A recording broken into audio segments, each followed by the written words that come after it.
All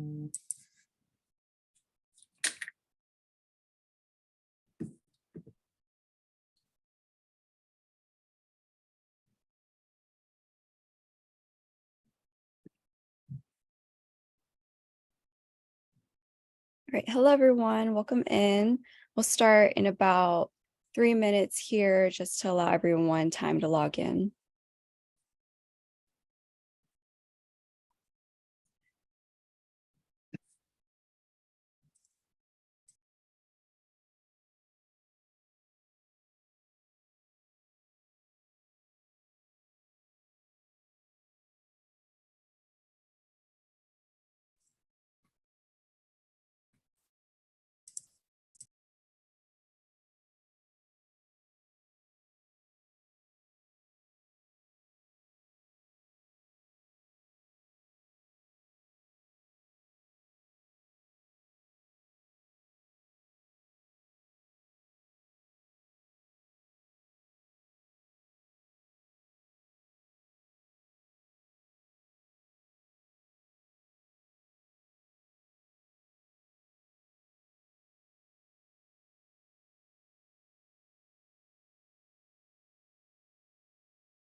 All right, welcome everybody to Monsoon's webinar today, marking about the midpoint of Domestic Violence Awareness Month.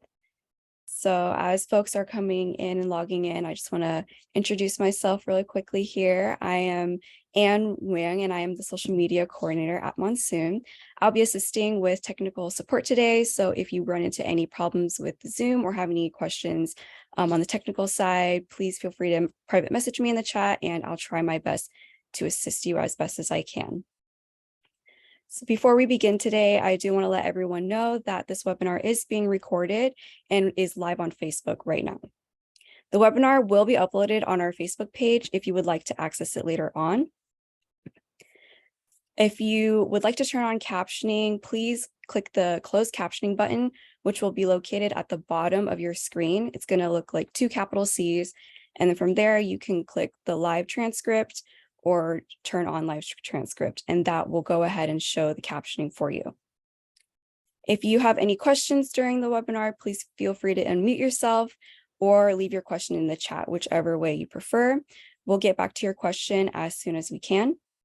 Lastly, there is an evaluation form that we encourage you to fill out after the webinar ends.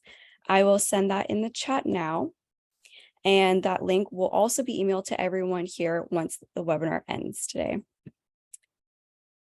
All right, that is all I have. If you would like to take it away, Lata. Thank you, Anne, and thank you everybody for being here, for being interested in what we are going to share. Feel free at any time to discuss it with me, to privately send me an email, which we will provide at the end, or unmute yourself, as Anne said, and share directly or ask questions or make comments.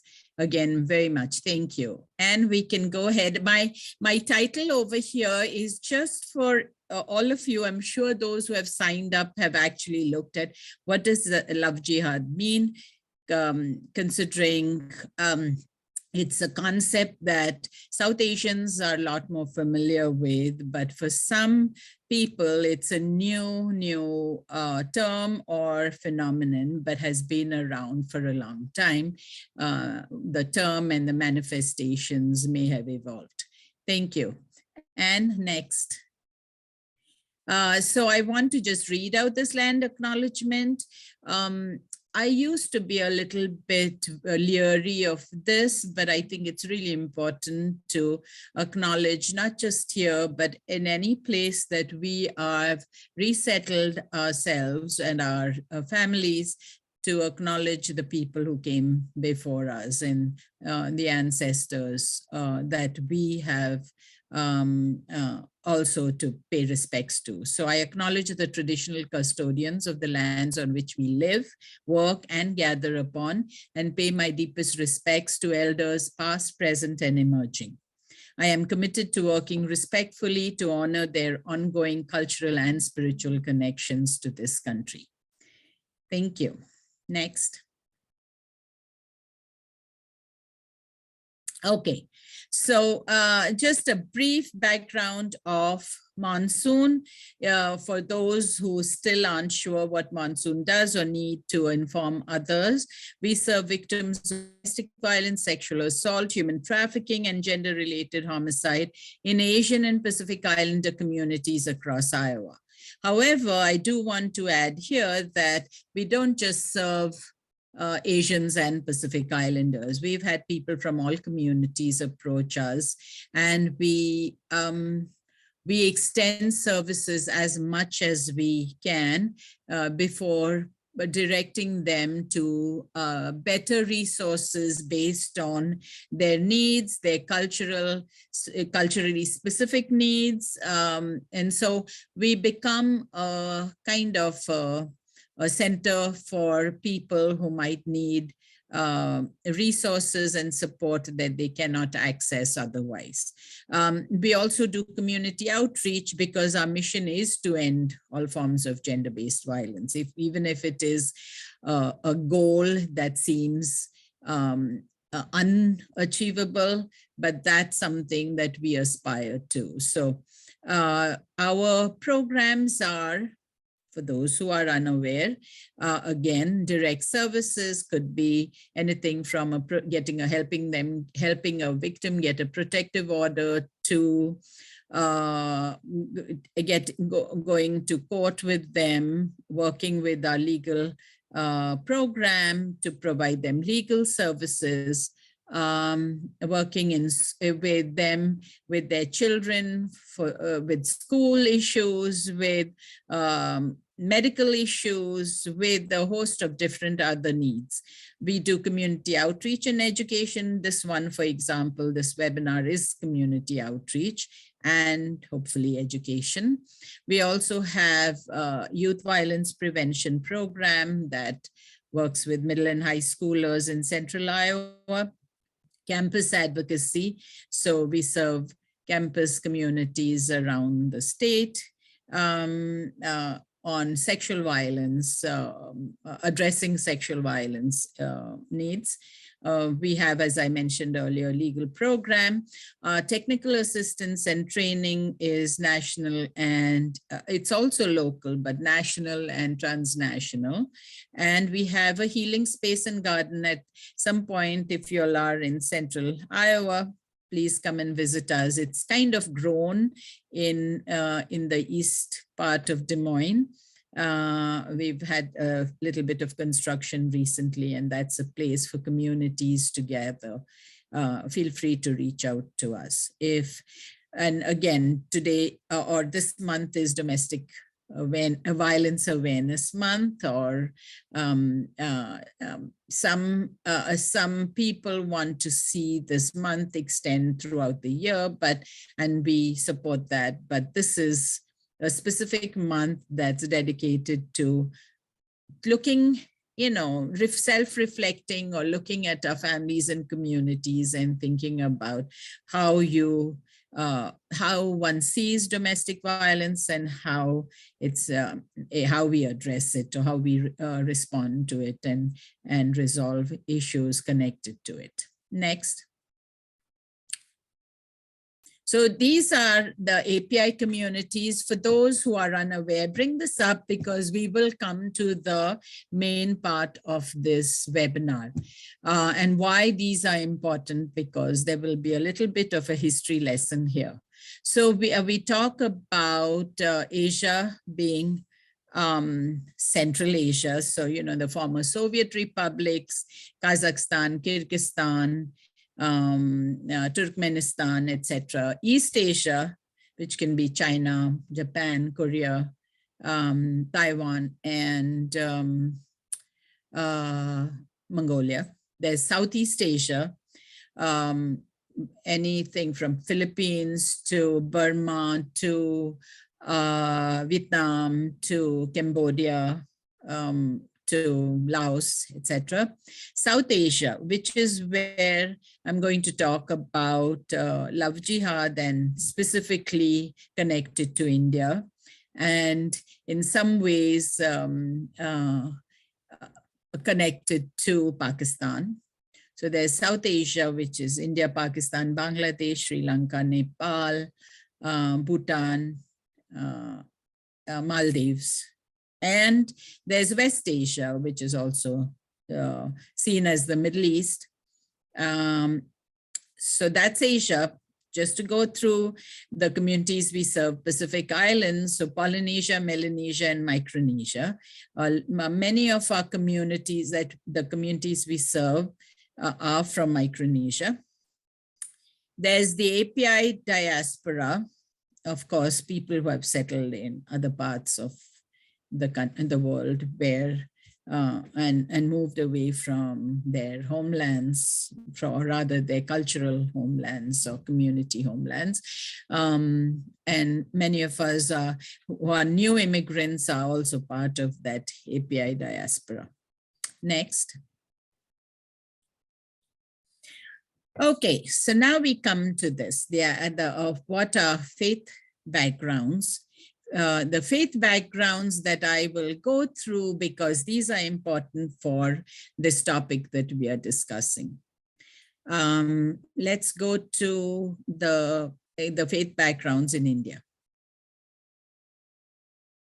Okay, so these are roughly the percentage of people in India who have who follow a particular faith. Now, this does not mean that people, the others, for example, also, I have not included atheists or, other people who believe in, who have other faiths. So it's roughly grouped with the others, but the rest of it, as you can see, the majority in India are people from the Hindu faith, followed by Islam, Christianity, and then the others, the rest. Next. Okay, here's where I have to do a little bit of a history lesson. So Hindus, 80% in India, but also around the world. The third highest religion after, largest adherence to the faith after Christianity and Islam. Yes, so it's one of the, I hope I got that right, but it's one of the oldest religion in the world. And when I say religion, Hinduism has kind of now been, it's not organized religion like Christianity, Islam, and Judaism. So it's really a lot dispersed, but there is kind of faith beliefs, and there it's sort of monotheist, but also not. So there is an agreement to have one God, but also an open agreement to have many gods to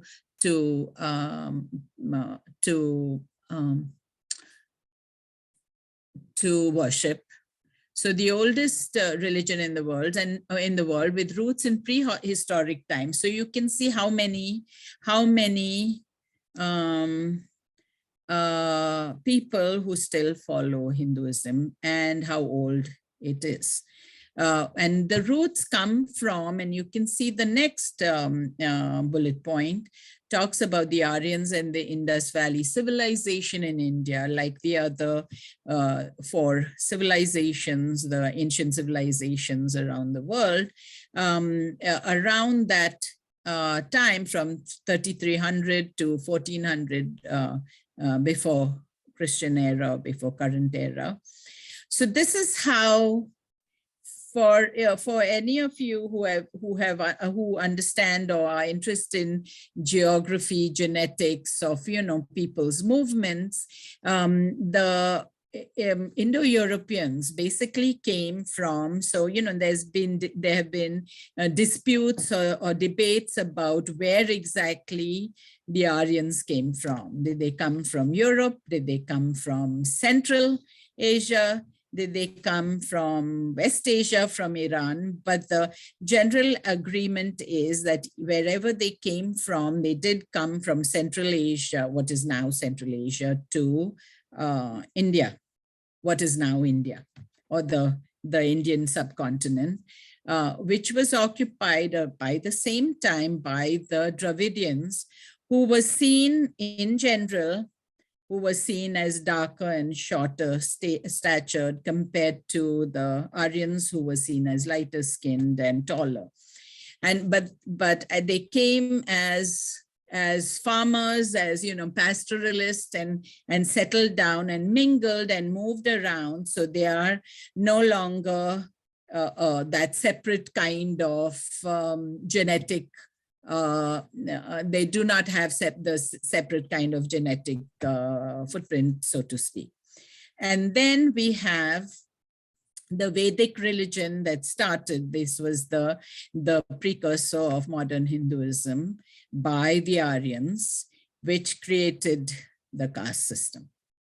Now, the caste system, not as it was seen or molded by the Brits, and I'll come to that later, but a general caste system that extended over centuries to various subcastes and sub-subcastes and other divisions, and then, just became a totally dispersed faith belief in what is now India.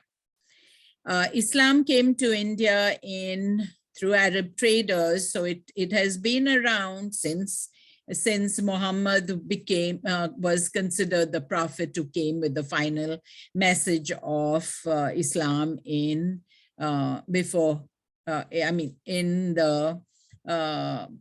or after the Christian era, so in 610 current era.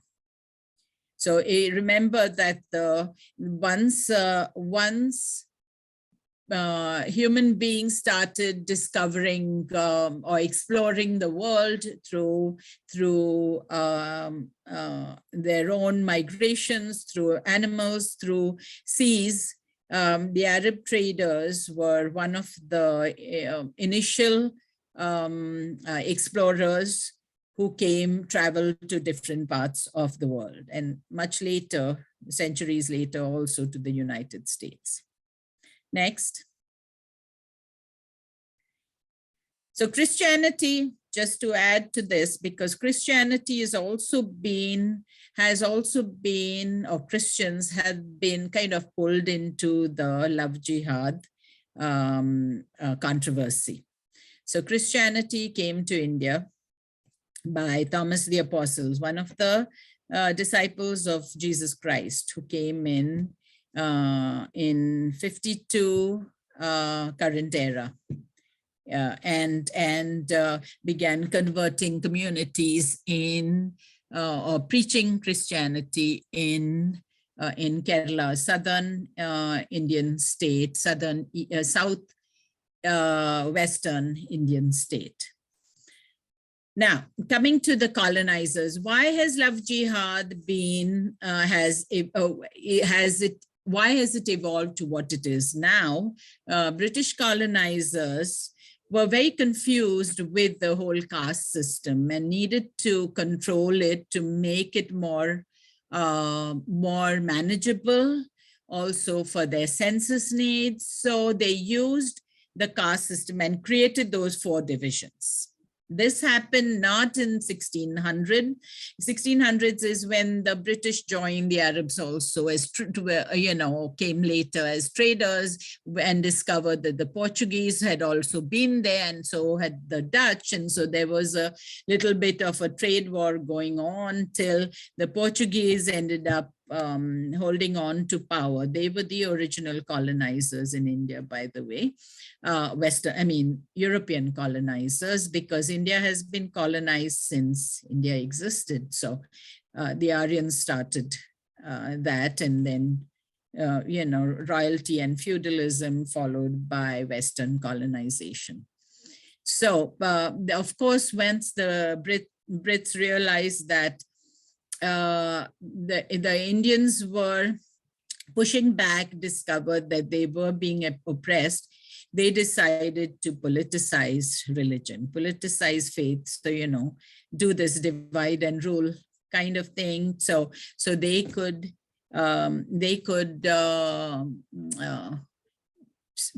push back against national sentiments. And of course, the colonizers were also not just leadership, but missionaries.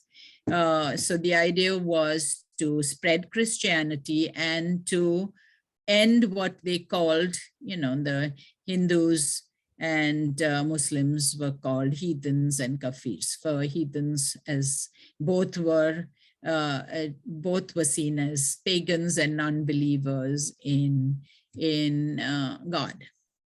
India became independent after several centuries of pushback, became independent in 1947. Right now, it's considered a secular state.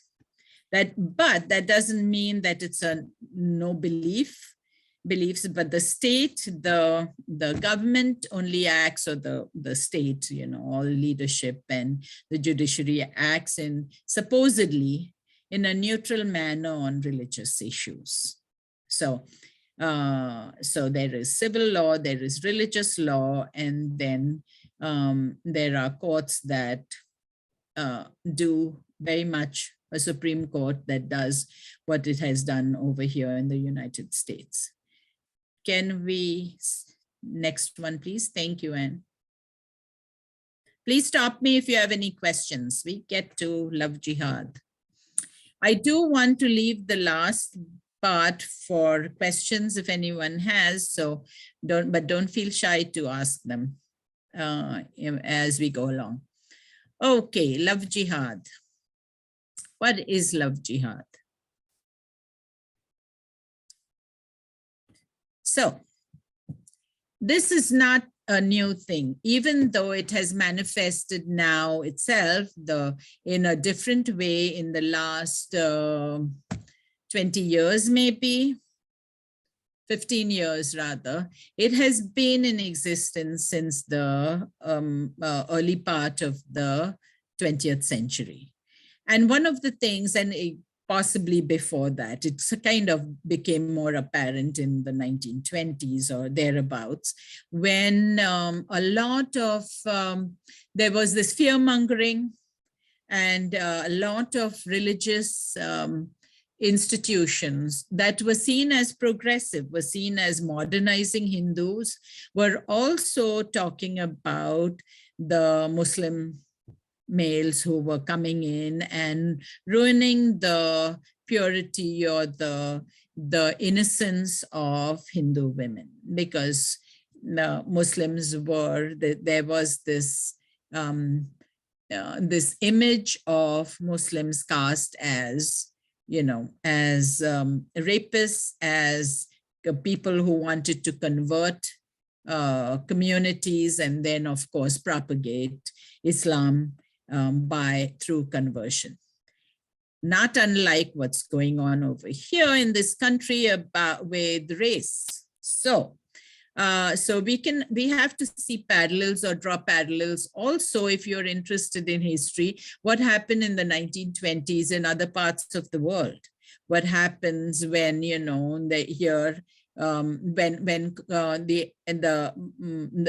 the Bolshevik Revolution? So think about all these different things that happened around the world, the same time as and these issues come up. We know now in today's, today when we talk about how many right-wing governments are or leaders are being elected or re-elected, and how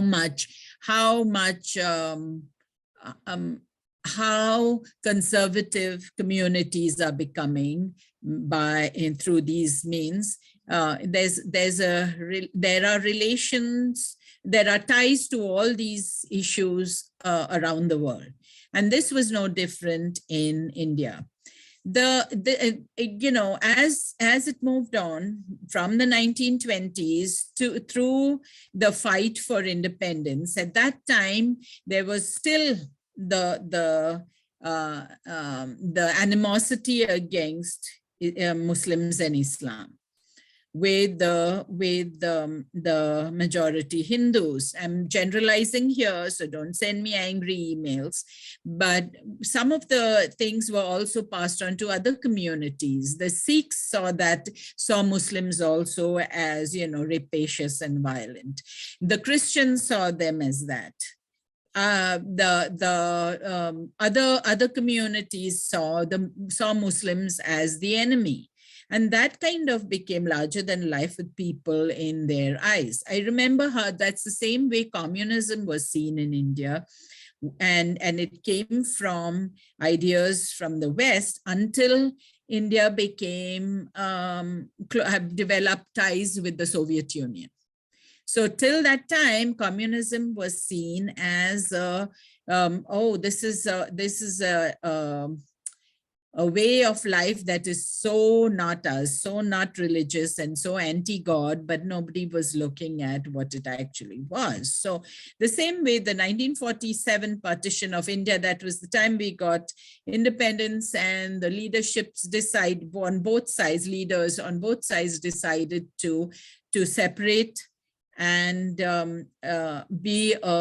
Pakistan became an Islamic country, and people who were of Hindu faith or other faiths who were not Muslim migrated to what is now India. So there was all these, while this was going on, there were all these rumors, the same way, rumors of, all the Muslims are going to come and get you, and they're going to convert you. So these sort of reports, these lies that were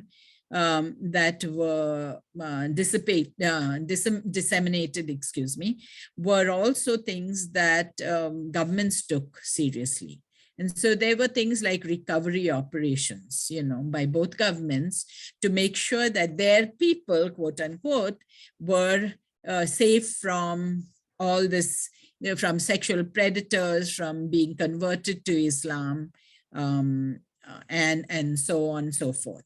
And for people who don't know, you can't really convert to Hinduism, for example. You can follow the requirements depending on which community you embrace, but there is no Hindu conversion.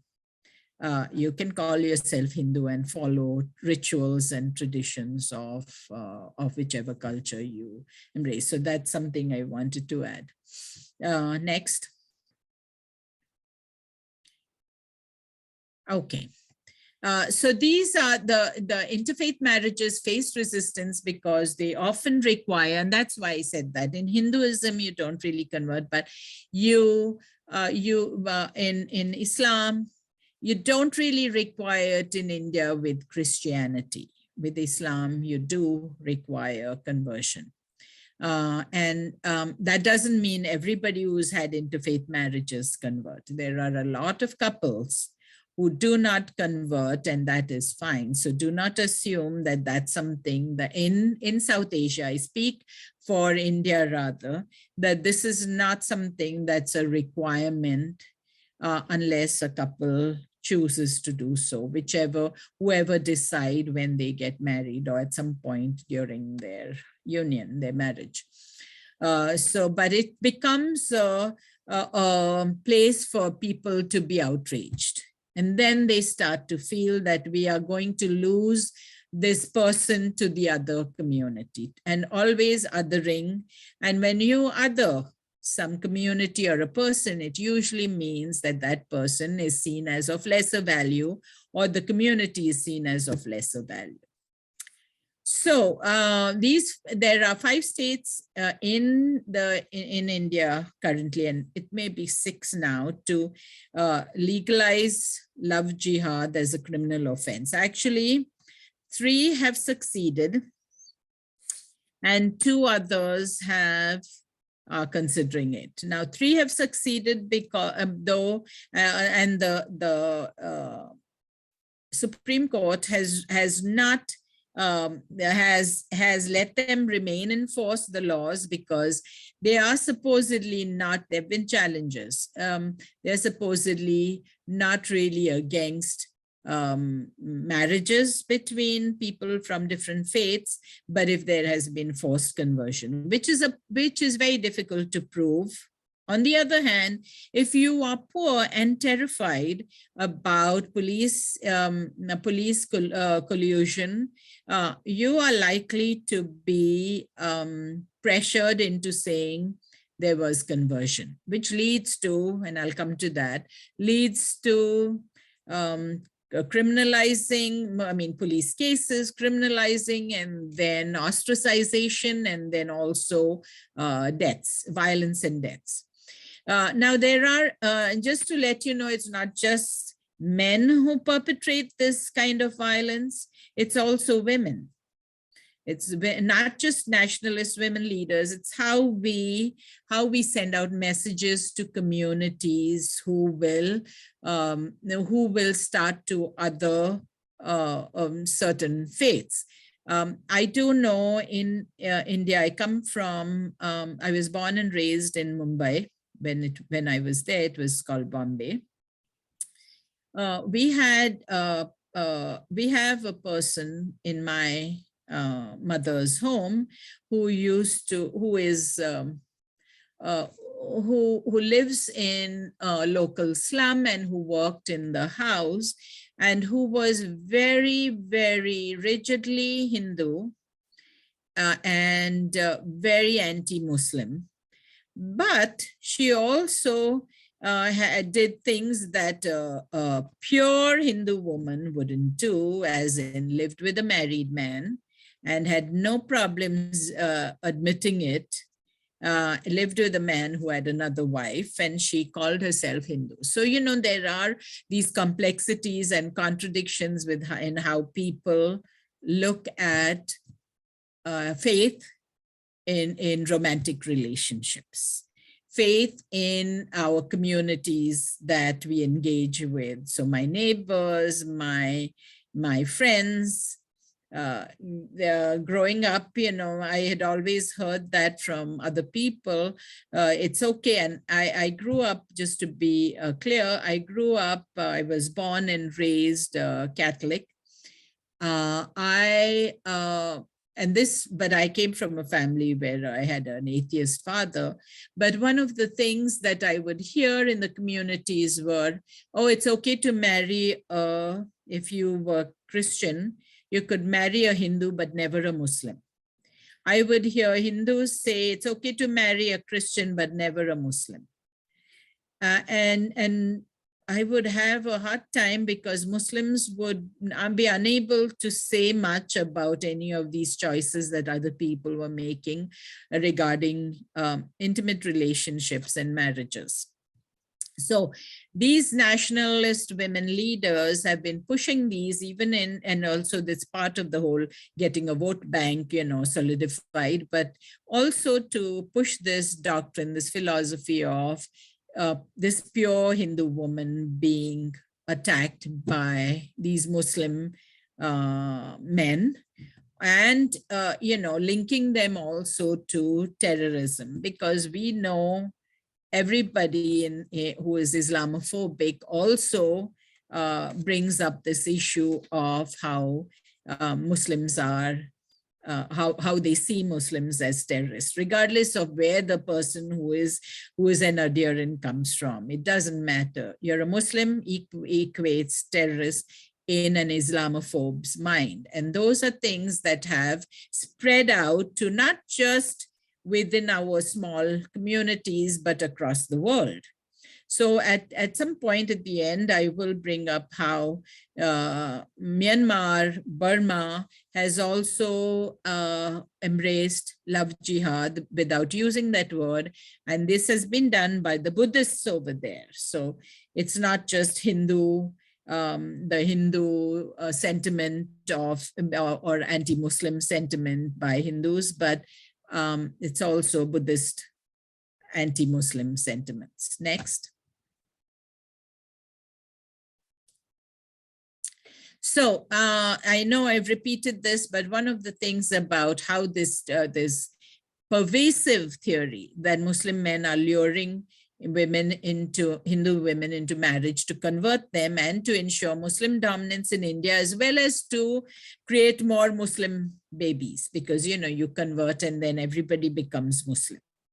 There are a few faiths around the world that actually you cannot convert at all to. I mean, Hinduism doesn't care, but there are, let's see, Zoroastrianism, who are the Parsis in India, you cannot convert. There's, I think, the Druze, there are a few others, Druze Christian that you cannot convert. So why is this also this anti-Muslim, anti-faith-based antagonism? Why does it come up in terms of marriage? We all know, those who are, especially during Domestic Violence Awareness Month, how much women and women's bodies have been the property of, patriarchal members of the community. So which means the male owns your women's bodies. So protection of Hindu women, they said we are protecting them. And you will hear that term protection every time. Even in modern times, I hear that in the United States about, oh, I am protecting you. And I hear this from males towards females, and they mean well very often, but also don't understand what this stands for in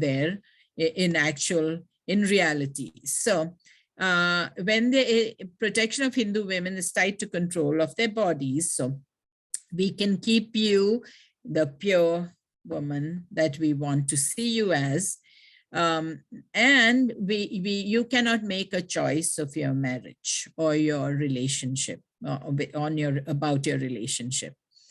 We also understand arranged marriages are a very, very, it's part of Indian culture, arranged marriages. And arranged, when I say arranged, it can be anything from, it's a spectrum. So it can be anything from forced to no choice at all, to, meet someone, a friend of a friend, and, let us know if you think of him, her, or them as ideal. So, and if you'd be interested in getting married.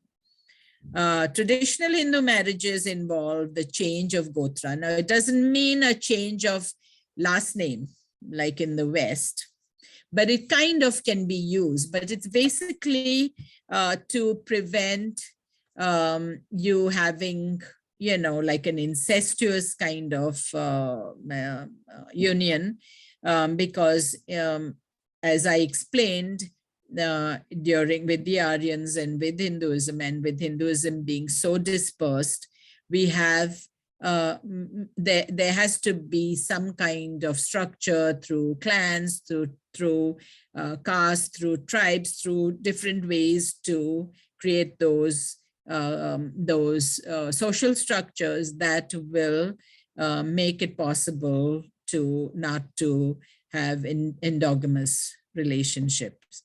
And to remember, there's Beti Paraya Dhan, meaning the daughter is someone else's property, which means, I say goodbye to my daughter when I give her away in marriage to the man, and she becomes his property or his family's property. So how we see traditional Hindu marriages is important to how this goes towards love jihad.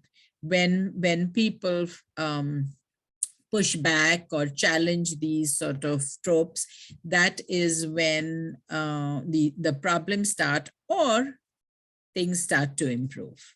Next.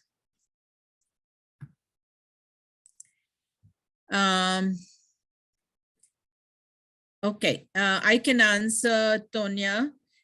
During my upbringing, did you have any exposure to Muslims, that is neighbors? Absolutely. I grew up in a very, and by the way, it was considered a Catholic enclave, but there were Hindus and Muslims all around us. And they still are, it still is that way in most parts of India.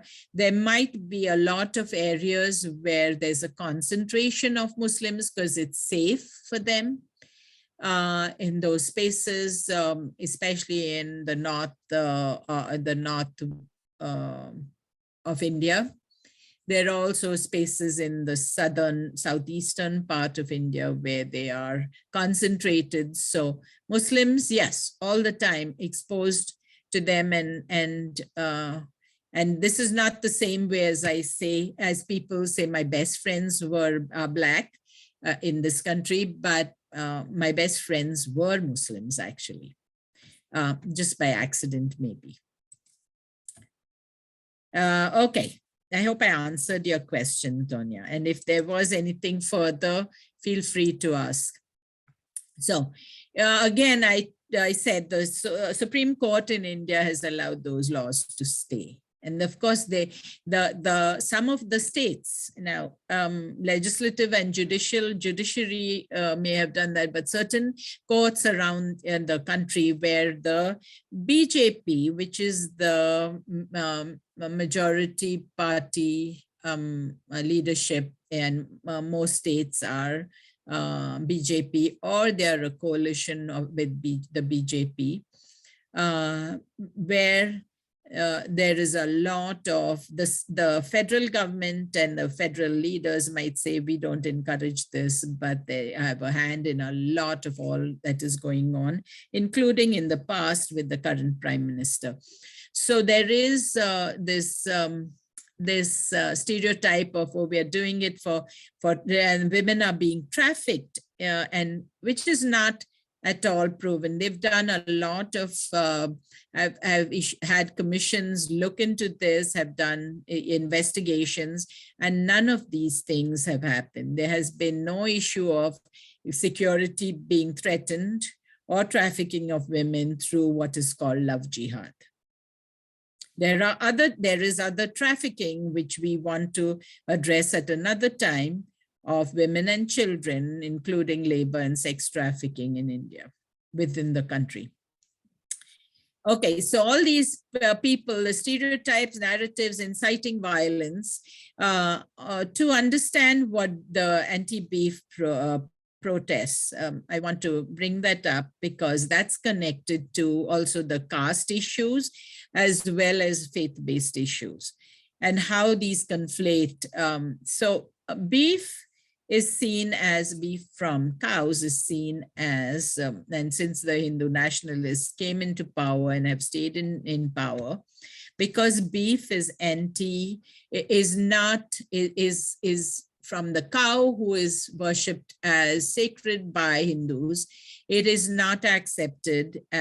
Slaughter and consumption of beef is not accepted in Hindu faiths. That doesn't mean Hindus don't eat beef. I know a lot of my Hindu friends who eat beef. The same way as Islam doesn't allow the consumption of pork.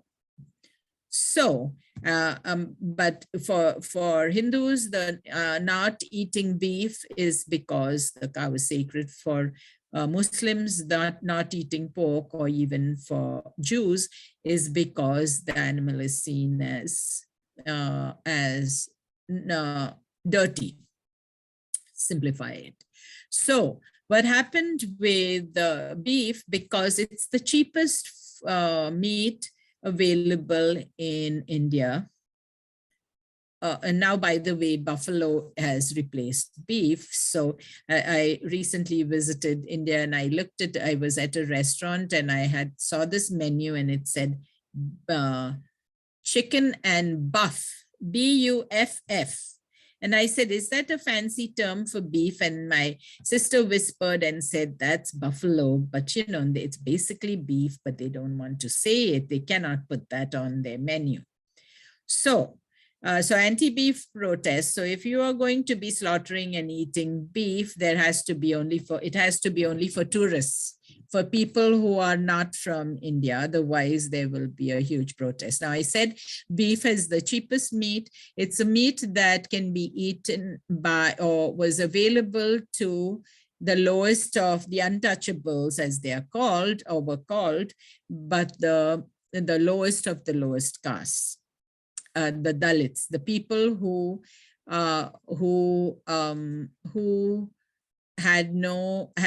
could not afford the more expensive goat or chicken.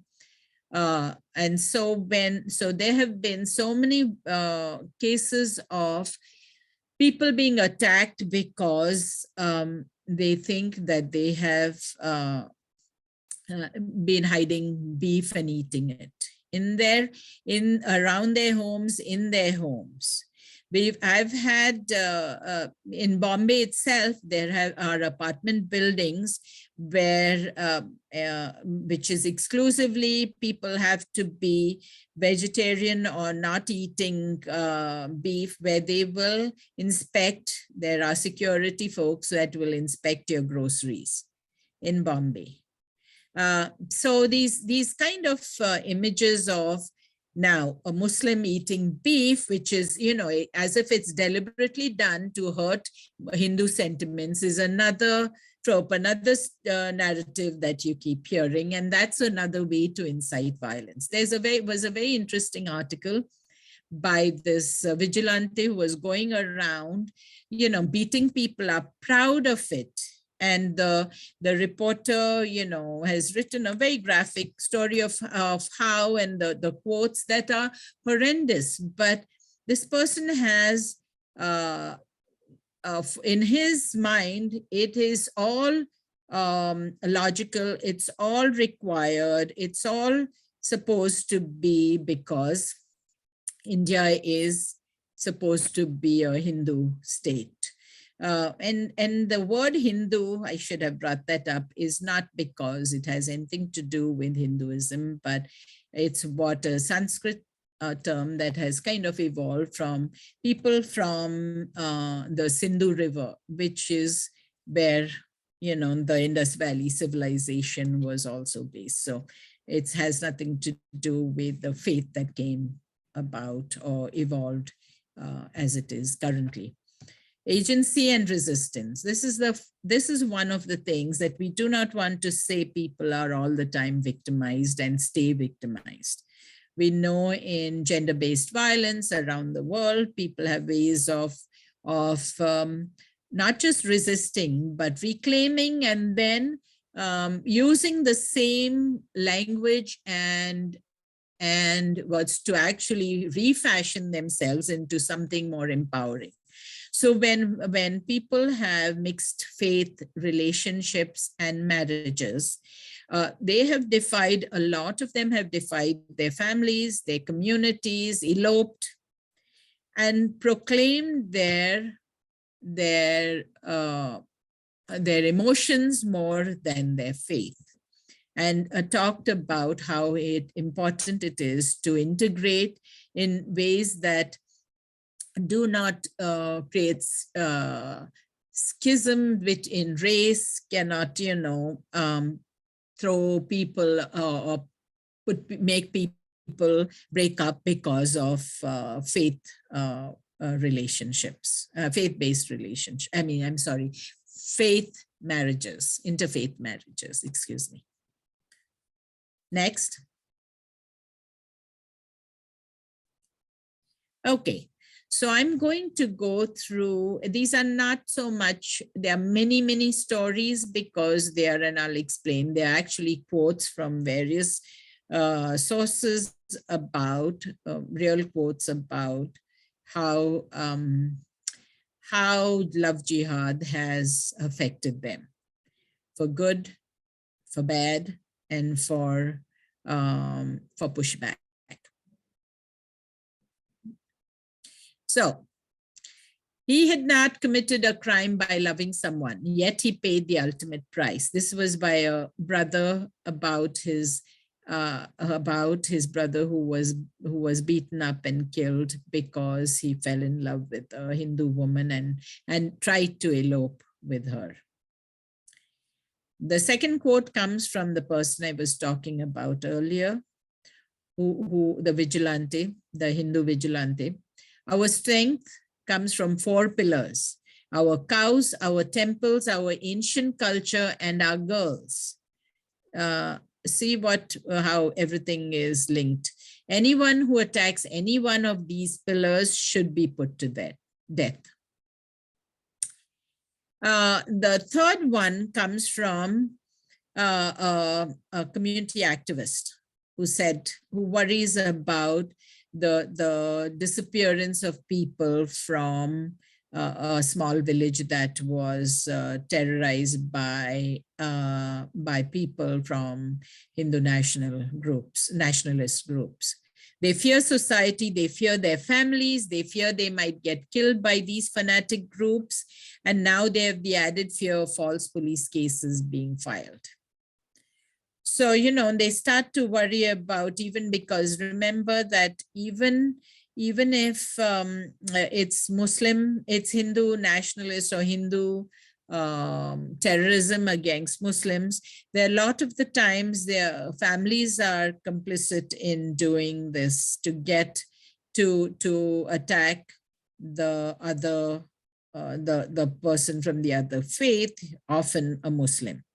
It also has been the other way around, attacking Hindus because there was a mixed faith marriage, interfaith marriage. And that's why the couples start to fear everything, everybody, in general. They fear, and especially when they have young couples who don't have much power or don't have the kind of money to disappear or go away, elope and live safely.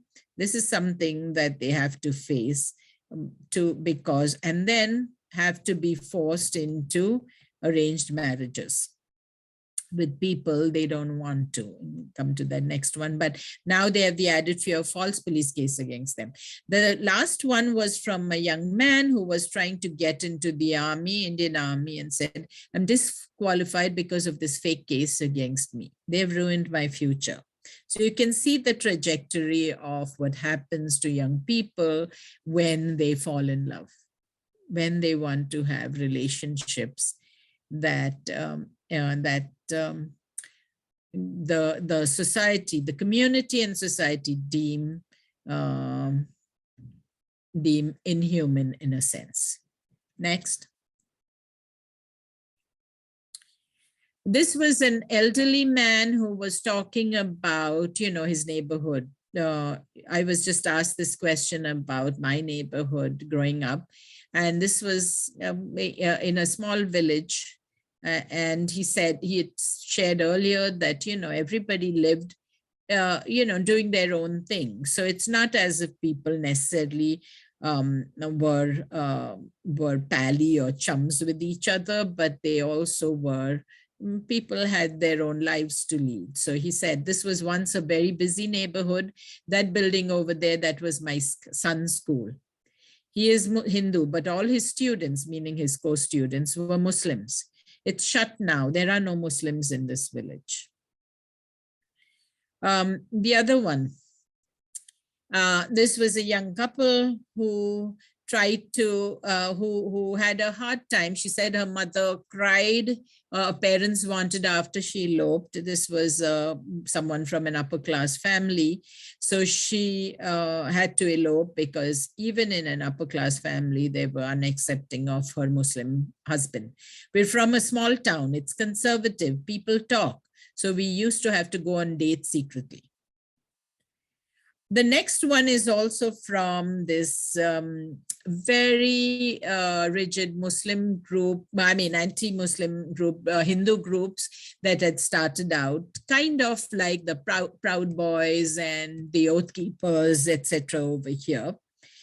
And so there is this other lie that is being perpetrated, that so many Muslim men attend these garbas. Garbas, by the way, I should have put that in quotes, are dances during, this is the time, around this time, dances, community dances, celebratory ones before final, 9 days of dancing, and then there's a festival called Durga Puja, and then after that Diwali. So there are always, everyone is out in the evenings, there's dancing, and there's, except during COVID, but with lights and music and people just congregating for fun, and usually it's young people. So many Muslim men attend these garbas disguising themselves as Hindus and lure innocent girls. Yeah, just don't forget to see how everything is innocent, pure, our girls, our Hindu girls, and othering all the rest. The fact that identity cards will be checked before entry will work as a deterrent. So to how much even that is policed. A community gathering of fun and, friendship is reduced to security checks before someone can come in as Muslims. I want to also add here, though I don't have that quote, but about people who have also tried to, when people have lied about being Muslim, this is for everyone to know. So Muslim men, even though those things have changed now with other communities, but Muslim men are, as babies, are circumcised, are required to be circumcised like Jewish men. Hindu men, Christian men, not necessary, though those things have changed in modern hospitals. So there have been stripping of men to see whether to examine their genitalia and see whether they have been circumcised, and then accuse them of being Muslim, even if they are not. So there have been so many cases of that over decades has happened in India. Last one is, my family is from Peshawar. I'm a big beef fan. This was by a very famous actor not too long ago. I think it was this year. And he made a public comment, and his movie was out maybe in September. He and his wife were traveling to one of the northern Indian states to, do a publicity tour, and they were banned, and there was a big outcry, and there were riots because he said he was a big beef fan. So how much even Bollywood stars also get flack for saying things that are unacceptable to right-wing religious groups. And by the way, he is Sikh. He's sort of part Sikh, part Hindu. And he said that, which was very interesting. Next. So this is again another thing. It's not just, remember I said terrorism. There's also some connection. So India sees Pakistan, and again I'm generalizing, as terrorists, and Pakistan retaliates responds by saying Indians are the oppressors. So Muslim men get high remuneration for luring away our girls. The government of Pakistan rewards them handsomely. Their clergymen also pay them.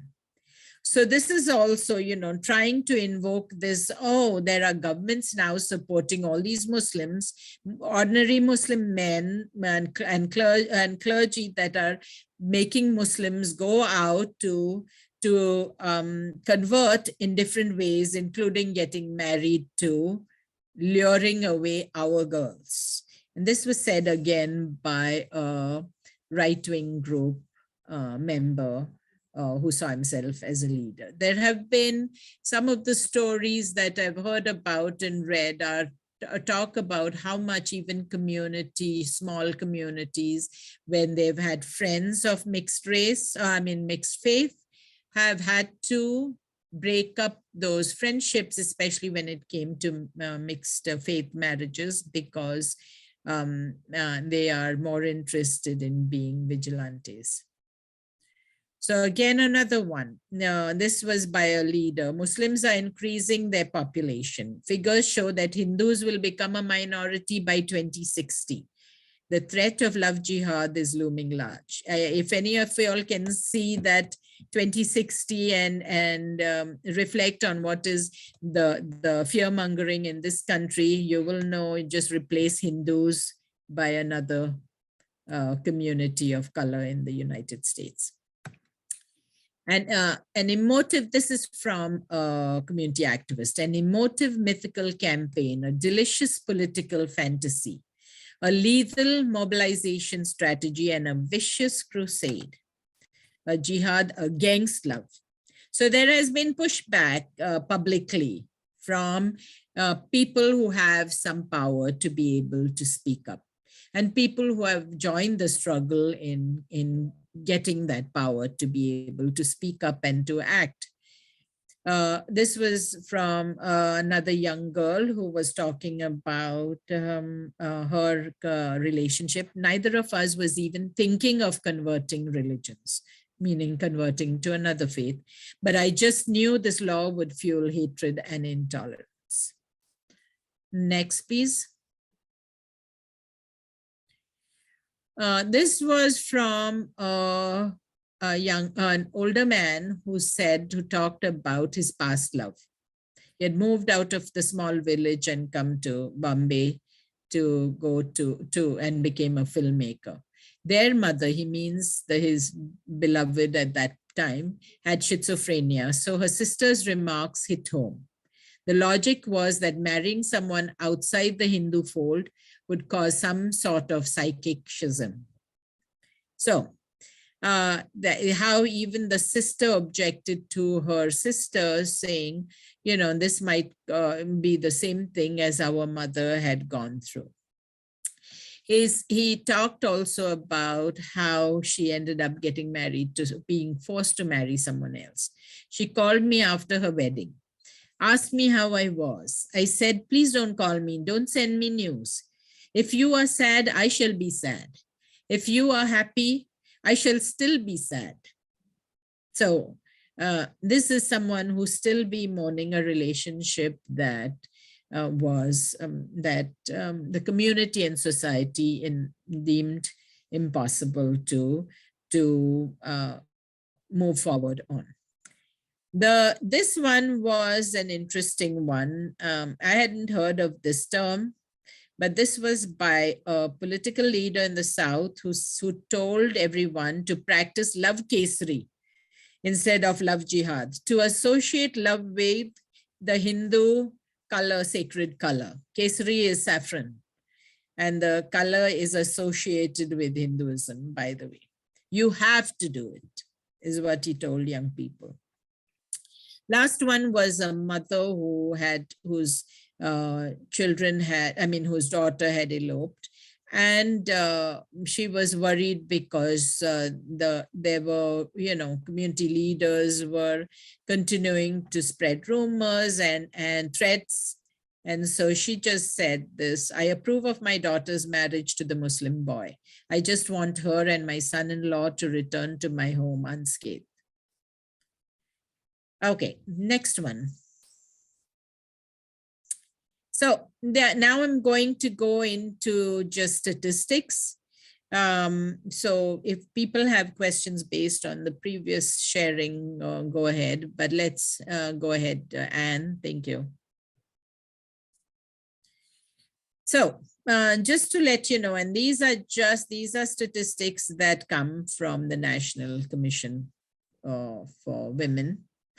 But in 2020, India recorded more than 3,000 murders related to honor killing, that is love affairs or banned illicit relationships. When they say illicit, it basically means communities that concern. It's not It's not incest, but it is, for example, but rather interfaith marriages or elopement. It is not known how many of those involved interfaith couples. The real numbers are likely many times higher. And illicit relationships, by the way, could also mean extramarital, etc., or LGBTQ relationships. Go ahead. Thank you. So domestic violence continues to be a widespread. It's all over the place. I know people ask me, oh, is that peculiar to India? I say forms of violence, forms of gender-based violence are peculiar to different communities across the, but violence exists across the board in every culture, every community, every race, gender, class, age, sexuality, everything. 1 in 3 women in India is likely have been subjected to intimate partner violence, but only 1 in 10 of these women formally report the abuse. That still, just reporting doesn't mean that there is a resolution that is satisfactory to the victim. It usually involves not just a lot of hurdles, but also a lot of pushback and victim blaming, and ending up often with victims being even more traumatized. So you can see where India ranks on the gender-based violence or gender inequality index. It's one of the, I mean, it's the largest country in the world besides China, but bottom 20% of gender inequality. We, as a nation, as a culture in general, do not value female babies as we do male babies. That's why the ratio of female babies to male babies is very different in India and China compared to not only developed countries around the world, but underdeveloped countries as well. So we end up, and that's why it says femicide, you know, we end up with killing girl babies through abortions and other ways after they're born, or through as adult women. So after 75 years of independence, we still are where we used to be. Next, thank you. So this is our last, this is one of the examples of how empowerment can be done or conducted in spaces where, even though this is a UN involved program, I want to just bring it up because it's kind of, we could compare it to how India, I mean, how Monsoon's outreach and education is. So we want, how do we change these attitudes? How do we change these actions? How do we bring transformative justice as we move forward in small ways? In ways that are meaningful, not just to one person, but as they spread that information to others, we can create this anti-gender-based violence movement. Jugnu clubs, Jugnu means fireflies, and these are clubs created in Assam in northeastern India. You can go to the next slide, Anne. Thank you. This is, you can see a little picture of what is being done, but and there's a link which that we can send to you if you want to learn more, but we could go to, yes, so this is an explanation of it. So it's a violence prevention program in a certain district in Assam. This is a state where tea comes from. This is a state where the Brits stole the tea that they sell back to us now and to the rest of the world, by the way. So this is the place where where tea was, and of course, brought in from China because China was the originator of tea. So this state in northern India has, and the program was created to train communities, and there are a lot of women workers there. They're working on these tea plantations, tea estates.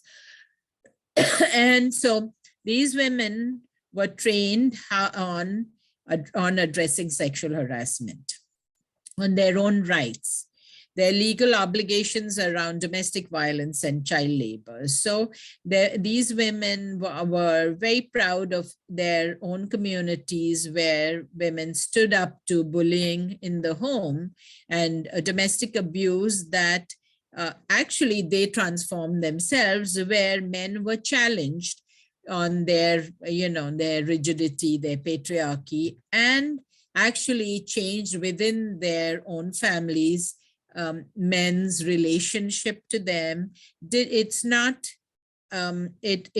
unlike what Monsoon does. We are not here to break up families. We are not here to break up communities. We have a lot of community members who worry about that, but we are here to transform families and communities, to make them stronger, better, and to pass that on to future generations. So these involve that's what I get really excited about. It's not just, giving lectures, as I did throughout this webinar, excuse me, but it basically involves a lot more creative ways of bringing about that change. That's when communities are actually lot more willing to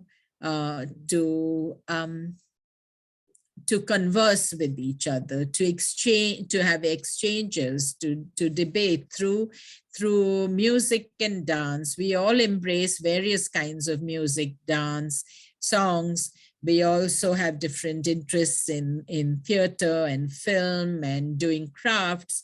And that's kind of what, thank you, Anne, that's kind of what Monsoon also would like communities to do. This is your little knowledge of Love Jihad should go beyond to work in your own communities or families, that not about Love Jihad, but about ending gender-based violence, and not in a broader way, but in smaller ways, raising your sons, raising your daughters. How do you do this? Raising your children. How do you do this or working with your siblings or your friends? To do this in a way that is building peaceful spaces. And finally, that's why we have to hold ourselves accountable for ending all gender-based violence. We are the perpetrators of gender-based violence. We cannot deny it. I know I have had people who will share about, oh, I was not assaulted. Or people who will share and say, I was assaulted, therefore I know. But the people who say I was not assaulted, I always ask, were your emotions not assaulted when you read about something, when you heard about something, when you saw something? Was your psyche not assaulted by violence that was going around you? And people do take a moment then to think about it and come back with, yes, we were, and therefore we are assaulted. We are victims, we are perpetrators, and we have a responsibility to bring an end to gender-based violence in whatever form or fashion it is, and to pass that on to our young ones. Next, and I think I am done or close to done. Yes. I have only question. You're allowed only one question. No, kidding. It's questions and comments, anybody. We finished a little earlier. Anybody? Was it, I know you all will be doing an evaluation, but I would like to know if anybody can put in chat, it doesn't matter, it can be a comment. Was this something that you would like to see or you would like to hear more about, or something similar? Or have a meeting with me separately, or create a Jugnu club of our own. We'll call it something else. Besides anyone from Monsoon. No, people are very shy. Okay, someone's got a question. Yes, thank you, Alton. Yes, and Sarah. Yeah, I would love to have another. I'm not sure whether we can do it with Love Jihad, but we can certainly do it with ways that we have approached other gender-based violence in our communities, usually through theater, and that's something that we're planning to do at Monsoon for next spring. But yes, thank you so much. If you have any, yes, Alton, we are. And if you have any other suggestions for in the evaluation for you know, any suggestions for future future webinars, please feel free to do that. Thank you, Tonya. Yes. I'm so glad you agree with me, because I think people have a hard time accepting. It also when people think about being victimized, it feels like as if you lack control. But we all can be victims at any time of our lives. In different ways. You could be a victim of abuse from a salesperson. You could be victimized by a doctor who is not providing you the services that you expect. So many ways, but people have a hard time seeing. I mean, a lot of people, I don't say all people, being seen, because you feel like you have no control over your surroundings, your situations. But thank you. Thank you, Sarah. Anyone else? Or we could end over here. Don't want to keep you long. If you haven't been having your lunch, it's time to get it. Yes, thanks, Tonya. Tonya says victimization equals loss of agency. Yes. And that's a fear people have about, I have agency.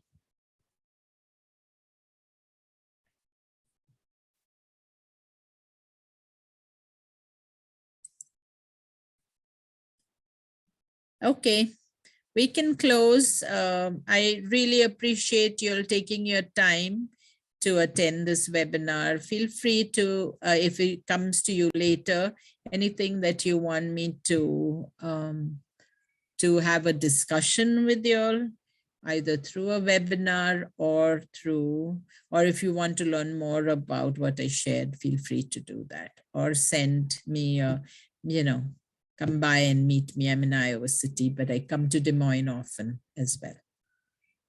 And often travel to Dubuque, where we have another office. So we have 3 offices. Thank you, James. We have 3 offices, Des Moines, Iowa City, and Dubuque. But we travel all over the state, so we are mobile. So feel free to contact me anytime. Thank you, everybody. Thanks, Tonya. And should we close? Yes, I'll go ahead and end the webinar here shortly. I'm going to send that evaluation link. Oh, right. Okay. There. Okay. So we can, are we still staying on till? Nope, I can go ahead and end the webinar now. I didn't want people to have to, there's a question, one more question. Thank you, Ashley. All right. Thank you all.